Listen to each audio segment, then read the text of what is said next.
Okay, thank you. Next item, Assembly Member O'Donnell. Madam Chair, do you want to read the earlier bills we heard? Do you want to motion on those? We heard 797 Steinhardt and 1276 I think when we don't have authors, we'll do that. We have a lot of authors backing up right now, so yeah. But thank you, Senator Glazer. Okay. Welcome to the committee. Thank you. Good morning, Madam Chair and committee members. Today I'm pleased to present AB 1771, which will help judges keep human traffickers behind bars. In recent years, commercial sexual exploitation has become a major source of illicit income for many individual operators and criminal organizations as well. And while law enforcement has had success curtailing human trafficking operations, their efforts can be hampered by victims refusing to testify due to the threat of retaliation.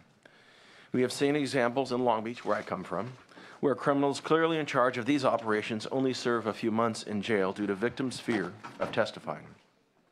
Judges need discretion to recognize when this crime is part of a larger operation so we can keep these traffickers behind bars.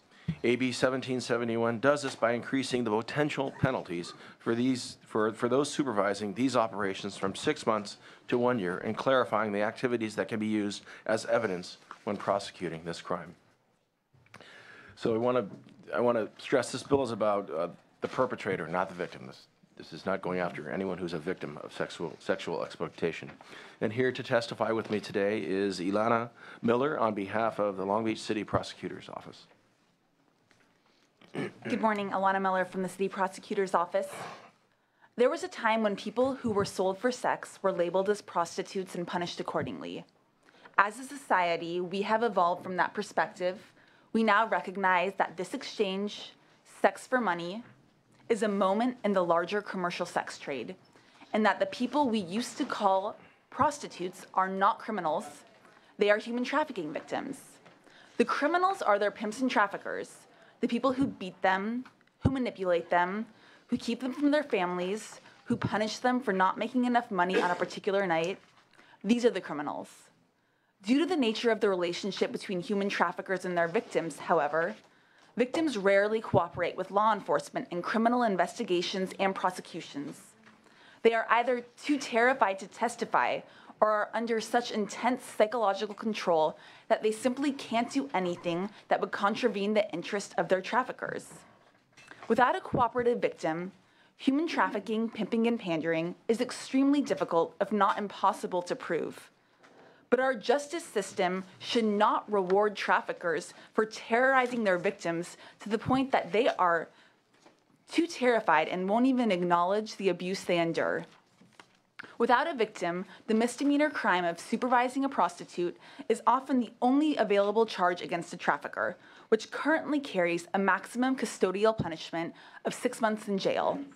AB 1771 would elevate the maximum time in custody to up to 1 year in jail, in giving judges discretion to punish human traffickers more justly when appropriate. The Long Beach City Prosecutor's Office urges this committee to acknowledge the current gap in human trafficking laws and fill that void, giving more justice to victims who are still too terrified to come forward. We are proud to sponsor this bill and respectfully ask for your aye vote. Thank you. Good morning, Christy Foy here on behalf of the City of Long Beach, and the city is pleased to support AB 1771. This bill would help protect the victims of this underground sexual abuse.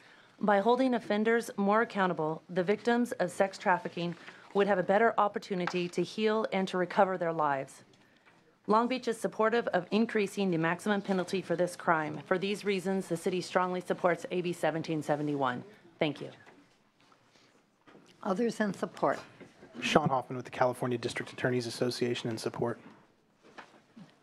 Madam Chair, members, Sean Rundle with the California Peace Officers Association in support. Good morning, Madam Chair, members. Elizabeth Espinosa here on behalf of the Board of Supervisors in Los Angeles County in support. Thank you.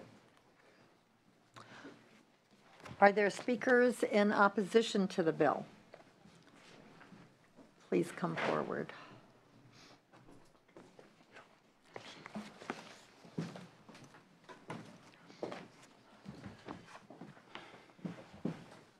Good morning, Madam Chairman. Good morning, Madam Chair and members. Khalif Asagai on behalf of the California Public Defenders Association in respectful opposition to this measure. While we understand the need to address human trafficking and to address the behavior of those directing human trafficking, we believe that this bill is overbroad and would further criminalize street prostitutes, many of whom are vulnerable runaways, victims of domestic violence, and substance abusers. The issue that we have is the clarity around what constitutes the conduct in this bill. What constitutes repeatedly speaking or communicating to an individual? Are individuals exercising their First Amendment right to speech at risk of being arrested for a violation? Is someone on a street corner talk for 5 minutes talking okay, but 30 minutes is too long? Also, what constitutes assisting? If a sociologist is watching a prostitute for part of a study, is that assisting? If a mother or a sister or a brother or somebody who wants to be protective of this individual is assisting them in order to protect them, does that constitute assisting? It's just too broad to directly address the issue that's really at stake here, and it will wrap up other prostitutes who are also victims into this conduct. If an older woman is wanting to care for a younger woman and warn her of a potentially violent John, does that constitute a violation of this section? It's just too overbroad to have the impact it wants to have, and it will further victimize the people it seeks to protect. And so for that reason, we are opposed. Micah Doctoroff on behalf of the ACLU of California, also here in respectful opposition. I would echo my colleagues' comments and just also add that the statute that this bill seeks to amend is already very broad. The statute already criminalizes not just directing a person involved in prostitution, but merely aiding that person. Directing itself can include conduct as minor as pointing. So further expanding the criteria to convict a person of this crime to include speaking or watching a person engaged in solicitation is unnecessary and could lead to criminalization of largely benign behavior. I'd also add that more serious or significant conduct is punished by a series of other statutes regarding pimping and pandering. And given the broad scope of this statute and the relatively minor behavior it covers, doubling the maximum punishment is unwarranted and excessive, particularly when research has shown that more severe sentences do not actually enhance public safety. For these reasons, we respectfully oppose the bill. I wonder if you'd like to respond to the opposition. Well, I'll just be short. I mean, we disagree. It's clear. I think supervising sexual exploitation is a bad thing, and it should be punished. We're taking it potentially, and this isn't mandatory, but potentially from 6 months to a year, and I think that's a reasonable sentence to prevent this crime from occurring. Okay, Senator Monning. So for the author, what are current penalties for conviction of for a pimp who is convicted of supervising prostitution?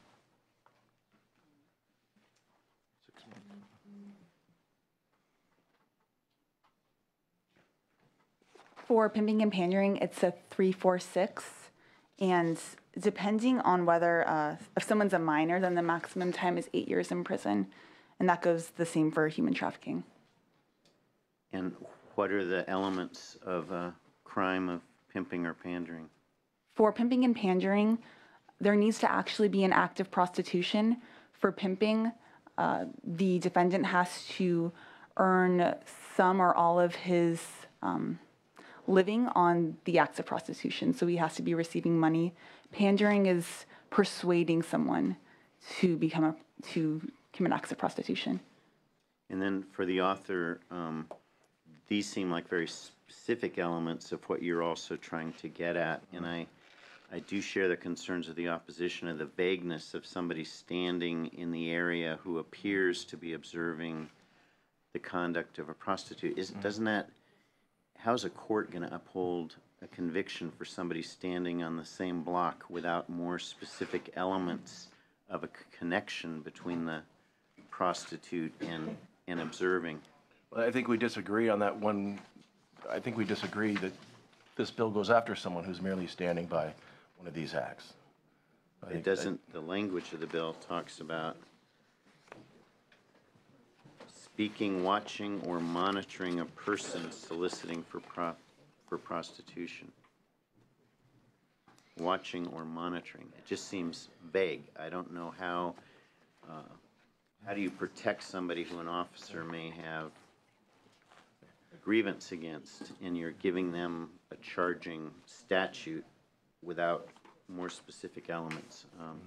And again, we may disagree. There may not be an answer to this. I'm just sharing my concern about the vagueness. I understand, Senator. Yeah, thank you. I'm also interested in the comment of the public defender, which was if some other person gave some advice to a woman who is, under whatever set of circumstances, forced to be a prostitute, would that person then also be liable? In other words, how broad is this? And I'm interested, perhaps you could tell us what is the problem we're solving here, that you can't get convictions or make arrests?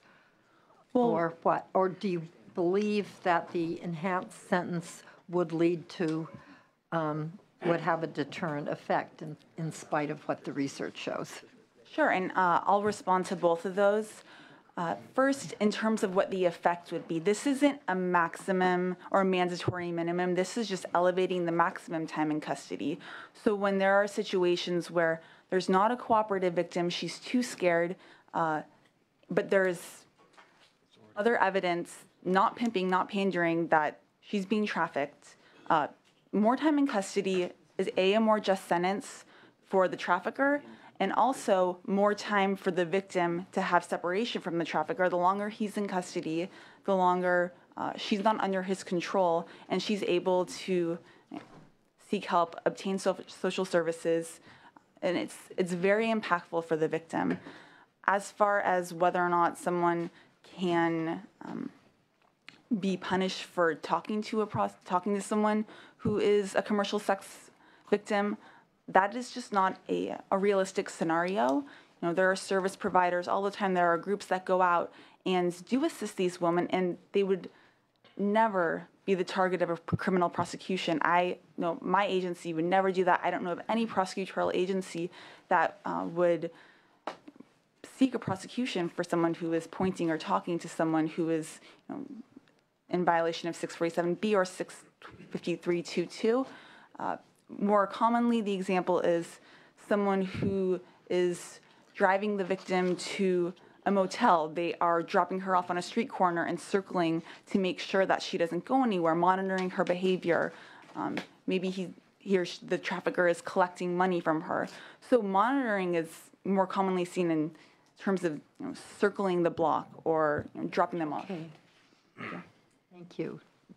I think in that situation, I mean, with all due respect to the proponent's discussion of service providers, I think there are times when the person who's actually doing that is being recruited by the prostitute for her own protection and is not necessarily the person who is involved in trafficking. So say there's somebody older who has a younger sibling or something that they're going to have drive them and monitor them. And so what we're looking for is this particular type of conduct, or what we're concerned about is this particular type of conduct where people who are there assisting but are not actually part of their criminal act are not being prosecuted under this section. And the other thing, again, is if the same thing is happening with prostitutes working together in tandem to stay safe or to avoid abduction or that kind of thing, whether or not an officer, not the DA, but an officer would be able to look at that conduct and effect an arrest because of that conduct when otherwise the person would not have been arrested. Yeah, could you comment on that? Sure. Well, the reason why 647B is added is because the way the commercial sex trade has evolved is now a lot of this is happening on the internet. Right. So, traffickers aren't just monitoring victims on the street, they're dropping them off at hotels, so there's actually not a 65322 crime going on. It's 647B, actually someone who's going to engage in an act of prostitution in the motel, and that's the reason for the addition of 647B. Okay. Thank you. Are there any questions or comments? Senator Stone. Thank you, Madam Chairwoman. The way I read the bill is that we're not creating a new crime. You're just basically enhancing the crime for loitering for the purposes of supervising a prostitute from 6 months to a year. So, I mean, that's a clear intent, and I support that intent, as you want to punish the traffickers and you don't want to punish the victims. And so seeing it through that lens, Madam Chair, I'm happy to move the bill. If he's adding penalties to the at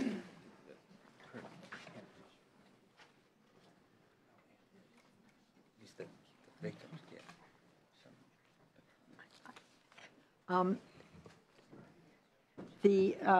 The committee staff said they recommended an amendment to you that you were amenable to. I have to say, I don't quite understand what it does. That's okay. We accept the amendment. There was a discussion between staff earlier. Okay. Can somebody outline what the amendment does? Right now, the bill authorizes a juvenile court judge to dismiss a petition alleging that a minor was involved in supervising or aiding a prostitute. That's the crime that's in the current law. And the recommendation is to add actual prostitution. The same facts that you would use to prove supervising or aiding would be used to prove actual prostitution. So this would give the judge the authority to dismiss either of those charges. So then your kid would be assured of some relief.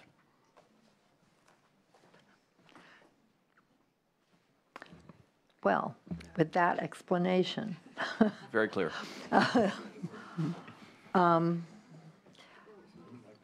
Yeah, the bill has been moved, and I will be supporting the bill today. The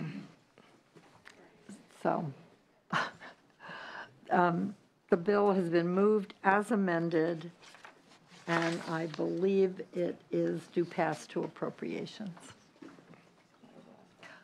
Would you like to close? Respectfully ask for an aye vote. Hancock. Aye. Hancock, aye. Anderson. Aye. Anderson, aye. Glazer. Aye. Glazer, aye. Leno. Lou. Lou, aye. Monning. Aye. Monning, aye. Stone. Stone, aye. Thank you. Bill is out. The bill is on call. We'll leave the roll open for the absent members. Assemblywoman Weber, 3 items. Item 8, 32, and 35.